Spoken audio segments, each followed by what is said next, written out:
اللهم صل صلی على اللہ علیہ محمد۔ محمد.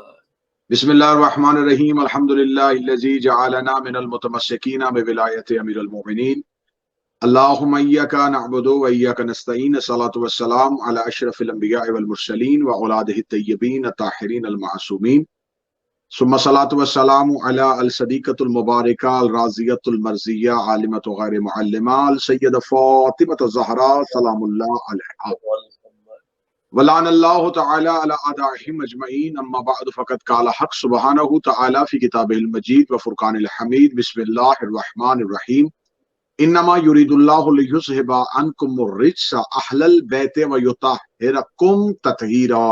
اللہم اللهم صل على محمد وعلى محمد. دعا ہے خداوند متعال ہماری یہ سہ روزہ مجالس جس کا سلسلہ آج پہلی مجلس سے شروع ہو رہا ہے، آقا زادی ہماری اس سعی اور ہماری اس کاوش کو اپنی بارگاہ جلیلۃ القدر میں قبول و منظور فرمائے۔ الہیہ. اس چینل کے وساطت سے جتنے بھی مومنین و مومنات ہماری ان مجالس کو سماعت فرمائیں، شہزادی ان تمام کی اس عبادت کو اپنی بارگاہ میں قبول و منظور فرمائے، اور بالخصوص ولایت علی چینل، اس کے روح رواں ہمارے برادر ذی وقار جناب سید انتصار حسین شاہ صاحب، ان کا خانوادہ، ان کے دوست احباب اور فیملی، میرا مالک ان تمام کی توفیقات میں اضافہ فرمائے۔ ہمارا شمار جناب سیدہ کے طرفداروں میں، امیر المومنین کے پیروکاروں میں، اور مولا امام حسین علیہ السلام کے عزاداروں میں سے فرمائے، الہیہ. اور سرکار حضرت ولی العصر کے مقدس ترین ظہور میں تعجیل فرمائے۔ الہیہ. ناظرین گرامی قد، جیسا کہ آپ نے ان مجالس کی تشہیر کے لیے شائع کردہ پوسٹر میں بھی دیکھا ہوگا کہ ہم نے ان سہ روزہ مجالس کے لیے ایک اہم موضوع آپ کی توجہات کی نظر کرنا چاہتے ہیں، وہ موضوع جو عالم اسلام کا ایک اہم ترین موضوع ہے، لیکن اسے ایک سازش اور ایک سوچی سمجھی سازش کے تحت متنازع بنانے کی کوشش کی جا رہی ہے۔ مذہب اسلام میں پہلے دن سے لے کے اسلام کی مکمل تاریخ میں بہت سے ایسے واقعات رونما ہوئے جن میں مختلف قسم کی آراء پائی جاتی ہیں۔ وہ آراء مورخین نے اپنے اپنے نظریات، اپنے اپنے تحفظات کے طور میں کتابوں میں درج فرمائی ہیں، لیکن ہم قطعاً ایسا نہیں کہہ سکتے کہ ہم کسی تاریخی حقیقت کو نظریات کے اختلاف یا مورخین کے اختلاف کی وجہ سے اس کی حقیقت کا انکار کر دیں۔ میری مراد جناب سیدہ سلام اللہ علیہا کے ساتھ پیش آنے والا وہ واقعہ جس واقعے کو تاریخ میں فدق کے مطالبے کے نام سے یاد کیا جاتا ہے۔ جب بھی اس موضوع کو ہم عوام کے سامنے رکھتے ہیں تو اس میں ایک رائے پہلی یہ پائی جاتی ہے کہ دیکھیں صاحب، یہ تاریخ کا ایک نازک ترین مرحلہ ہے، تو ہم عوام اس میں اس پوزیشن میں نہیں ہیں کہ ہم یہ فیصلہ کر سکیں کہ اس مسئلے میں یا اس تنازع میں یا اس معاملے میں حق بجانب کون تھا۔ تو حضور، اگر آپ نے اسی بات کو معیار بنایا تو پھر آپ کو پورے مذہب اسلام کی حقیقت سے انکار کرنا پڑے گا، کیونکہ آپ نے اسلام سے بہت پہلے اس بات پہ حق بجانب ہو گئے تھے کہ حضرت آدم اور حضرت آدم علیہ السلام اور ان کے مد مقابل ابلیس کے درمیان جو تنازع ہوا اس میں آپ نے تائید حضرت آدم کی تھی، ابلیس کی نہیں کی تھی۔ آپ نے تائید حضرت نوح کی تھی، نوح کے بیٹے کی نہیں کی تھی۔ آپ نے حضرت ابراہیم کا ساتھ دیا تھا، نمرود کا ساتھ نہیں دیا تھا۔ آپ نے حضرت موسیٰ کو حق بجانب کہا تھا، فرعون کو حق بجانب نہیں کہا تھا۔ تو اس لیے آپ نے مذہب اسلام کے جتنے بھی واقعات ہیں ان میں آپ کے پاس ایک رائے پائی جاتی ہے کہ یہاں ٹھیک تھا اور یہ غلط تھا۔ آپ نے اس معاملے کو متنازع اس لیے بنا دیا ہے کہ آپ اس معاملے کی گہرائی میں جانے کی کوشش نہیں کر رہے اور اس معاملے کو سمجھنے کی کوشش نہیں کر رہے۔ تو ہم ان گفتگو میں کوشش کریں گے کہ آسن انداز میں اور ایک مواضع حسنہ کے ساتھ تمام برادران اسلامی کی توجہات اس اہم ترین موضوع کی جانب مبذول کروائی جا سکے۔ دیکھیں، یہ تنازع، یہ مسئلہ